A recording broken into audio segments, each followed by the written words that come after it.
All right, let's continue the hockey conversation with a friend, Frank Seravalli. He is the Hockey Insider, president of hockey content at the Daily Faceoff, and the co-host of the DFO Rundown podcast. He joins me now. Mr. Seravalli, thanks for joining.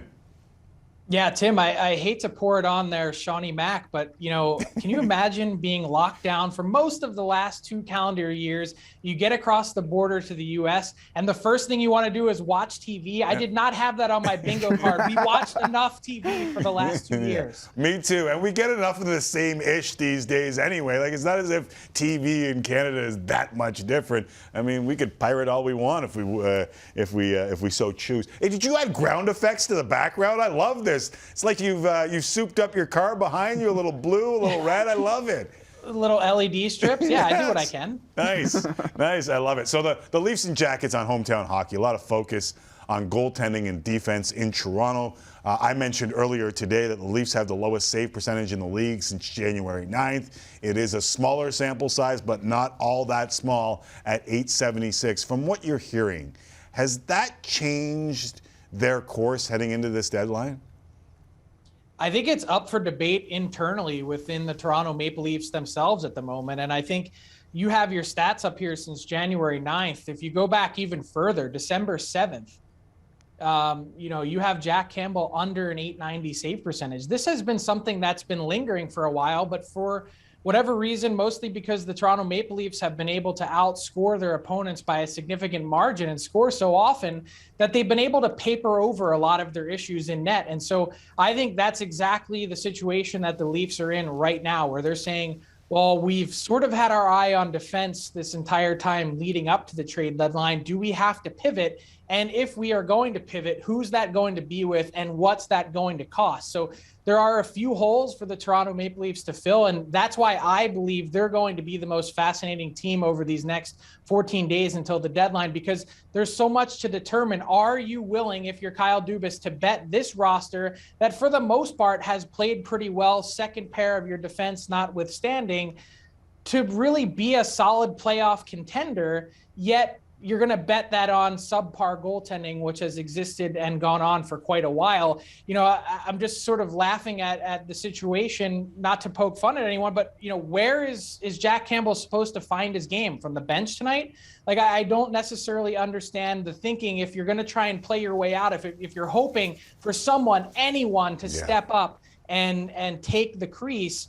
Peter Mrazek got his chance last week with 2 games and didn't exactly bathe himself in glory. Who's going to step up for the Leafs and do it? Yeah, that's a great question. So with that in mind, I mean, obviously sometimes people connect the dots when it comes to rumors that are out there, but the Marc-Andre Fleury rumors seem to have gathered a little more steam. Is that just speculation and connecting dots, or could that actually happen with the Toronto Maple Leafs? Well, I think it could actually happen mostly for the reason that if you were to go through the list, and you can ask Ken Holland and the Oilers because they've been doing this exercise for a long time, who are the real difference makers that exist on the NHL's trade market? And the only one that really has the playoff success and the pedigree, and in addition to being the reigning Vezina Trophy winner as the best goaltender in the National Hockey League, there's only one person who meets that criteria, and that's Marc-Andre Fleury. So if you're the Toronto Maple Leafs and you're saying, well, we're not going to go out and make a window dressing acquisition here. We're not going to bring in a David Riddick to pick a name out of a hat that they did last year. Well, then we're going to have to go and get someone of real consequence, someone that could be a difference maker for our group. And Fleury has to be the only guy that's on the list. I mean, you look at some of the other goaltenders available, Braden Holtby, Jonas Korpisalo, who I'm sure the Leafs remember from their playoff series in the bubble. Mm-hmm. The list of guys that have had sustained success in this league, it's a pretty short one. And so those guys, Korpisalo, sub 900 save percentage, you might as well hang on to the guys that you have and not give up the assets in order to make something like that happen. So if that's the exercise that the Leafs are going through, why wouldn't his name rise to the top?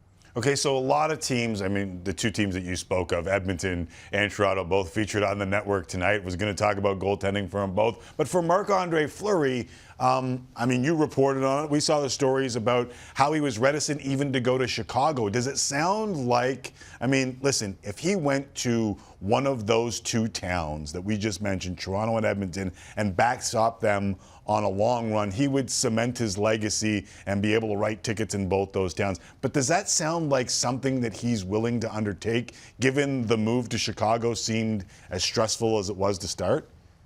Well, I think from the homework I've done, it's going to be market dependent. It depends on which team is willing to step up. I think there have been a number that have tried to call and ask the question. I think, and to this point, they've been rebuffed. The Washington Capitals were a team that had been connected to Marc-Andre Fleury for a long time, as they were sort of putting on the full court press in their search for a veteran netminder. I don't think Washington gets the green light in that case. The question is, would Toronto? I'm a little bit skeptical on the Edmonton Oilers front as well. I don't know if that gets the green light when it's all said and done. And really he holds the cards here, because it's not just the no trade list. It's also the conversation and sort of gentleman's agreement that many believe exists between Fleury and the Blackhawks, going back to that conversation, Tim, saying, well, if we end up in a position where we're not a playoff team and we're going to move you, we promise to send you to a place that you approve of. And so I think the thing that's also so enticing about Marc-Andre Fleury, if you're one of those teams, put all the on-ice success aside, is how well he wears the pressure. Think back to Vegas, being the man about town, the marquee name on expansion draft night. He comes in and delivers as the absolute face of the franchise. 47 playoff games there, a .920 save percentage. He's got the Stanley Cups on his resume. He seems to have that demeanor that just calms everyone else around him. That's just another layer to the acquisition puzzle if you're one of these teams that's trying to make something like that happen. So the Oilers deal would be dollar for dollar given where they are against the cap. That would be tough to do. We played a clip of us talking about the Oilers goaltending situation earlier in the show where I said, I'm no longer answering this question. Let's just play how many times I've said the Oilers need a goaltender, and there's been a few times. So for Ken Holland, the rest of the NHL knows this as well. Like, how do they get through a goalie market when everyone knows that's probably what they're looking for? Well, there's also a difference in calculus between these two teams in terms of where they sit in the standings. If we're still also including the Leafs in the conversation, they're a firm playoff team. And even though they've been in a little bit of a fall in the standings, they're not going anywhere. The East is largely set. The Edmonton Oilers have work to do to get in. They're on pace for 93 points this year. They've got to make some hay up over these next 27 games or so in order to just get in. A goaltender would be one easy way to do so. But the question is, again, this is what they've been sifting through for the last number of months now. Who is a difference maker for us to go out and get? And if the answer is no on Marc-Andre Fleury, who else is on the list? Does Holtby do it for you? Does Holtby want to go to Canada? These are all big questions that need to be answered. Does Korpisalo and his lack of success over these last couple seasons, does he leave you wanting? Alexander Georgiev, what's it like to pry him out of New York? Yeah. Those are the types of questions that the Edmonton Oilers have been asking for months now and haven't gotten the answers that they want. And I think, as they're going through this process, as well as the Leafs are, can someone step up and grab this crease? Well, Stuart Skinner now comes in as the backup. And can he get an opportunity at some point with Mike Smith out with this non-COVID related illness? So, does Skinner step up and take the reins? Will he run with it? It's interesting. You bring up Georgiev, and I brought that up a couple months ago on this show as a potential kind of spot for Edmonton to maybe exploit how good Shesterkin's been. And we had Elliot Friedman on. I brought it up to him, and he said, would the Rangers mess with that chemistry that they've got between Shesterkin and Georgiev because it's working so well? Do you think that the Rangers would be willing to part with Georgiev if the number was right? The answer is yes. Yeah. It's been out there a bit that they're certainly willing to have Georgiev move on if and only if they feel like they can find a veteran replacement to step in. Shesterkin has been so good. The bottom line with Alexander Georgiev is this. He's not coming back to the New York Rangers next season. I hate to speak in absolutes, but I'd be very surprised if that happens. He wants a different opportunity as a starting netminder in the NHL. He believes he's earned that opportunity with his play, and he's also due a new contract. And so the New York Rangers, it's an expensive luxury they can't afford with how well Shesterkin's playing, that they'd probably have to find Georgiev a new home. So the question is it now before the deadline, or is it sometime in June before the draft? It's happening at some point.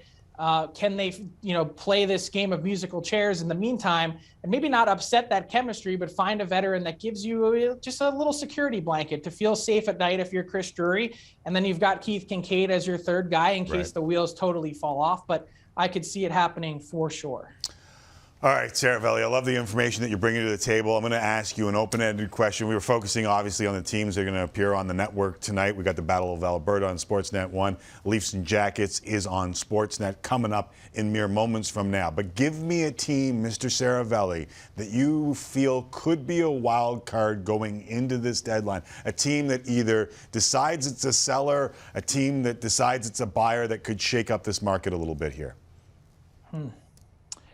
Well, I said it off the top, and I'm not just pandering to the market, and certainly not because they're on your station tonight, but I don't think there's a more interesting team to watch than the Leafs over these next 2 weeks. They could go any which number of directions. They could go goaltender, they could go top four defenseman, they could go winger. There's all sorts of things on the plate, and the crazy thing about all of that is the idea that what happens if the Leafs do nothing?